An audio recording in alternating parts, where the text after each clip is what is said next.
Well, you requested it. By popular demand, I'm going to do a video showing you how to clean up a rusty knife. This is my neck knife that was, let's say, misplaced, improperly misplaced for about a month. Sat on the side of a road, got rained on, drove on, and yeah, it's a little rusted up. So we're gonna clean this thing up. A lot of people want to see what I'm going to do, so that's what this video is. I'm going to show you what I'm going to do. Now, a couple things. First, I have that Lansky Restoration Kit, which basically has your flitz polish, a sharpening stone of sorts, and that nice cloth. In addition to that, I'm going to use a magic knife eraser. Okay, I've done a video specifically on this in the past. If you haven't seen that, it's basically just a rubber eraser. It has a fine abrasive in there, so it's very good for surface rust, which I believe this has. This might have a little bit of pitting. I'm not going to know until I really, get in there and start cleaning some stuff off. But besides that, I also have my County-Com peanut lighter, and that is simply to clean up, as you can see here, it's caught on there. This paracord, since it's been sitting on the road, of course I could just make this again, but it's still in pretty decent shape. So what I'm going to do is go through and let this camera focus for a second. Some of the spots, like right here, all right, where this paracord's frayed, might be hard to see on camera here, but I'm just going to use a little bit of flame to tidy that up. In fact, let's do that first. First, let me show you a good example of it, if I could find it here. Like right here. Let me get this in focus. See all that fraying? It's just from sitting out in the weather and stuff. Just going to run this through a flame and get rid of that stuff. Alright, so let's leave that there. Alright, now you don't want to burn this, you just want to very lightly run it through and twist. Okay.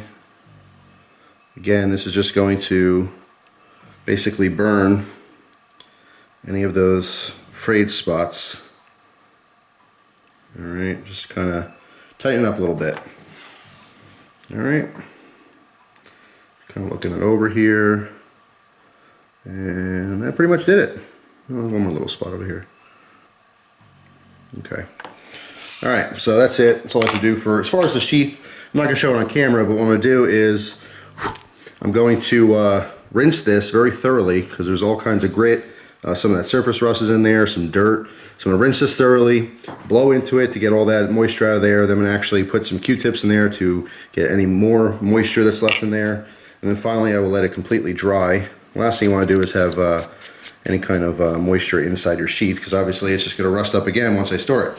So very simple washing and cleaning and drying of the sheath, okay, which, like I said, I'll do off camera. So let's get on to this knife here. Here's another shot of it in case you didn't catch it on the first one. You got some surface rust, mostly towards the spine here. This knife is an S35 VN, as you can see clearly marked on the blade. The real tough spot's going to be in this these textured holes here that act as jimping. That's going to be the tricky part. I know the flat surfaces, the eraser will take care of it, which we'll do right now. So there we go. There's the before. All right, take your eraser, and just like a crayon or anything else, I'm going to rub it right over all of the problem areas. Now, of course, we do have a sharp edge still. Okay, so if you angle this and slice through it, it's just going to cut a big chunk of your eraser off, so you want to be very careful with that. Alright, look towards the tip here. You'll probably already see a difference, but we'll see more once I actually clean it up. Do the spine. And again, this will make the spine nice and shiny again, but those little holes are not going to be affected. So I'm going to have to get in there probably with, I'll use a little bit of that flitz polish and a Q-tip, but even then it might not get in there all the way. I'm going to have to use a toothpick and just kind of scrape it out. Alright, back side, again there's the before. And you can see the eraser's making a mess. I didn't think to put anything down before I started this. Now again, you use some common sense. I see that my edge is very close to, say, my middle finger on the back here. Alright, so I'm using a little caution. Before anyone comments, oh man, that's dangerous. Yeah, it is dangerous. I'm swiping back and forth right by the edge. If you mess up, you could cut yourself, but I don't feel like I'm going to. If I do, you'll certainly see it. Alright, so now, just Just gonna come in, do some of these edges, even though I don't see too much surface rust on that. Same thing with the spine. Just bring it down very lightly. Not much pressure there. All right, so now let's gather some of this dust and garbage here. I really should have put something down, like a paper plate or something, to catch all this. But you can see a lot of the eraser came off, and hopefully that surface rust as well. So, take our cloth. All right, first dry, we're going to rub the rest of the crap off, our finger as well. Well, my finger, not our finger. All right. And voila. Definitely much better. Now, you know, on camera, might not be picking up the same as I'm seeing it in person. Still seeing a little bit of schmutz in this area down here, so I'm gonna go back and use kind of the rounded corner here. Work on that a little bit more. As far as this polish goes, I'm not gonna need this polish because I don't want to change the finish on this blade. If I use the polish, it might actually just polish up more than it was originally, and I'm gonna have to make sure to go over evenly, and it will be a different finish, a polished finish, which I don't necessarily want on here, so I don't think it's gonna be necessary for this. What I will do though, which I didn't grab before, is get some Tough Glide or, you know, Militech 1 or some other lubricant, and I'm gonna give this a light oiling before we go ahead and put that back in our soon-to-be clean sheath. All right, so that spot looks like that's good to go. Also on the back here, by the ricasso, which is basically above the handle, below the grind for a blade, that's the ricasso. A little bit of schmutz, but not too bad. All right, as far as our scales, these carbon fiber scales, I'll just clean those up with the oil. The oil will take off any kind of dirt or anything like that that's accumulated from sitting outside. All right, so eraser worked wonders. Take our cloth, again, go over it with the cloth. All right, just kind of rub all the crap off. And take a peek. All right, let's see what we have here. Hell of a lot better. Look at that. Like it never happened. So let me go ahead and grab the oil as well as the jeweler's loop, and let's get a closer look into those holes, because with the naked eye it looks okay, but I know there's some rust in those holes. So let me go grab that stuff and I'll be right back. All right, I'm back. So I have my Tough Glide, all right, which I'm going to be using for just to kind of clean up a light oil. And my jeweler's loop, people always ask me what size it is because they want to get them too. It's a 30 by 21 millimeter. As you can see, clearly marked right in the side. These things are super cheap. You'll find these off those Chinese websites, like $5 or less. Maybe you're lucky, get it for like $2, and then it takes you 2 months to get it because it's coming from China. But sometimes those companies do have warehouses in the US, which is very nice, because then it just ships off from a different state. All right, so there's no pivots here to lubricate, which is usually what I use Tough Glide for, but in this case I'm going to just give a nice little coating on our blade, okay, to further clean that as well as protect it. Okay, I'm also going to rub down our scales. It's going to bring out that color again, make it a little bit more rich and deep looking. Okay, same deal with the other side. Just a little bit, does not take much.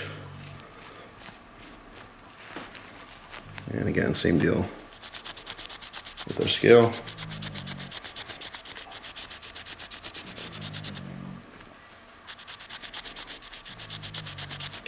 And inspect our little lanyard, looks fine. No fraying or anything on that. So I mean, that's pretty much it. Let me get a little closer here. I know it's off camera, but it's hard to do things around the tripod. Just gonna make sure I get more of that oil off. And then the last thing to do is to look inside those holes. The third set Actually, the whole left side, now that I have this angle, looks like it's still some rust in it. The right side, not so much until we get towards the top. Yeah, there's still a little rust in those holes there. So, first thing I'm gonna do is wake Gus up because he's snoring like hell in the background because he fell asleep by my feet. Then I'm gonna go grab a toothpick and continue working on those holes. But other than the holes, I mean, look at that blade and those scales. I mean, thing looks brand new again. It's amazing. Did not take much work, as you can see there. I got lucky, even though it was a month out there. It's pretty much just surface rust. There's no pitting. There's no serious deep rust. You know, no loss of integrity of the blade or anything like that. Just some surface rust and surface staining from being exposed. All right, guys, I'm back. It's been about, I don't know, 15, 20 minutes or so. Tried the toothpick deal, didn't work. I actually tried toothpick first. Then I was looking for about 5 minutes because my wife used to have an old toothbrush that she used in the kitchen. Used to be by like the kitchen sponges and stuff in case there's something that's stubborn. Use a toothbrush to get in like the little, you know, like around the handle and the rivets on pans and stuff like that. Couldn't find that. So I ended up going with the Q-tip, and it actually worked. First I tried the oil. The Tough Glide did not work to get that out, but the polish did. So basically what I did was I put a little drip of polish, I'll show you again here, onto the Q-tip. There's a greenish color. Alright, slowly kind of lubed up the holes. Put some pressure, not just the cotton part, but the actual stick part that's underneath, against it, and literally went back and forth like a saw. And as I did that, some of those fibers got down in the holes and cleaned them. Alright, so like I said, I mean a good 5-10 minutes of that, and it worked out pretty good. It's about as clean as I think it's going to get. To be honest, those little holes were probably already filled with surface rust just from use, just from you know, the oil in your fingers and stuff and getting dirty. I just never noticed it because I wasn't looking at it so finely. It's the first time I ever looked down there with the jeweler's loupe. So anyway, that's pretty much it. You can use the Q-tip to clean off that blade as well. Can you hear that noise? That's because that is laser engraved, that logo.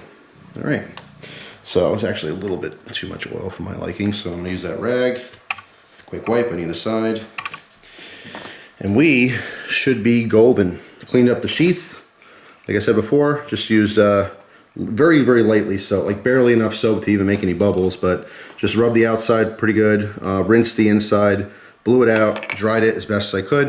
I'm going to continue to let that dry. You know, I'm not going to put it in there right away, but as long as you keep your blade nice and lightly, very, very lightly oiled, you should be good to go. So let's take the loupe, take another look. All right. So I see third one from the bottom on the left, and the one above it still have a little bit of surface rust. And the left side still has a little bit, but I am not concerned with that. That's about as good as it's going to get, I think. I could get in there and just really do it, but I mean, that's being anal. I don't know if you guys know, I could see that in person. Those are tiny little dots. So yeah, I'm pretty happy with that. So yeah, there you go. Use some, you know, the eraser did all the work, really. The other stuff just kind of touched it up a little bit. But a lot of people ask me too, like, how do you maintain knives? And this could be for a whole different video. But just as you saw there, a little bit of lubricant. You don't have to use the polish, but a little bit of lubricant on a Q-tip and just go back and forth. The whole surface of your blade should just be very lightly coated. It shouldn't be coated so much that, like, it's dripping off, you know? But if you happen to touch it, you would see a fingerprint. You know, you just want a nice little light coat. Now, as far as the edge, this edge still feels pretty damn sharp. But I'm going to go ahead and I'm going to give it a pass. Actually, let's do 4 passes on either side.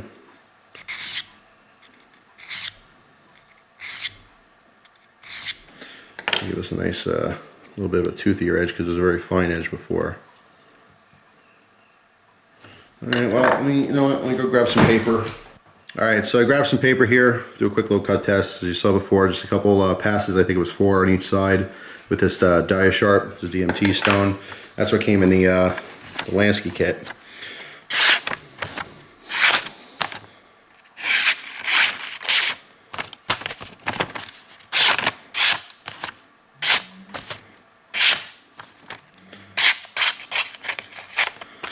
Alright, well, the heel's nice and sharp. I mean, that gets probably the least amount of use when you're using a knife. Most of the time it's your center and of course your tip. So let's try the center here. Center feels pretty good. And the tip actually feels really good too. Now, the tip is still paper slicing sharp, but I can feel it's slightly less sharp than the rest of the blade. So to me, it's not going to make a difference. Again, being an EDC neck knife, you know, it's totally adequate. Definitely sharp enough. But you know, if it bothers me, I'll go back and just strop it up again. Again, that's only just a couple passes of this, and this is going to give it a little bit of a toothier feel. But when cutting through, I mean, it's smooth sailing all the way up until like maybe, I don't know, 90%, and then that very tip is just slightly dulled out. I wouldn't even say it's dull. It's just not quite to the level as the rest of the blade. So yeah, as you can see there, it didn't take much to get this thing back in running order, and good as new. Just wiping off more of that extra oil. Yeah, looking sexy and performing sexy. So there you go, as you requested. There's my touch-up stuff. This is the where all the magic happens, this thing. Like I said, I've done videos on this before. They're very inexpensive, less than $5, so you can get them. I got that one from Smoky Mountain Knife Works way back when. I think I got like 3 or 4 of them in one of my orders just to have them. I ended up giving them all away. This is the only one I have left. But I'm sure you can find them on eBay, Amazon, you know, the normal places. In fact, some of the dealers might sell those as well. So if you happen to be making an order somewhere with a local dealer or, you know, online retailer, ask, you know, do a search for it. Or if you're, you know, in a brick and mortar store, ask about it. You know, not everyone calls these the magic erasers. They'll call them rust erasers or just knife erasers. So they have a couple different names, but that's basically all it is just a rubber compound and, you know, some kind of an abrasive there. So it's basically like a squishy sanding block. Hope you guys enjoyed the video, and like I said, just very stoked about getting this thing back in running order. This is going to be part of my EDC starting tomorrow. So thanks for watching. Hope you guys have an awesome day, and I'll see you soon with more videos. Take care.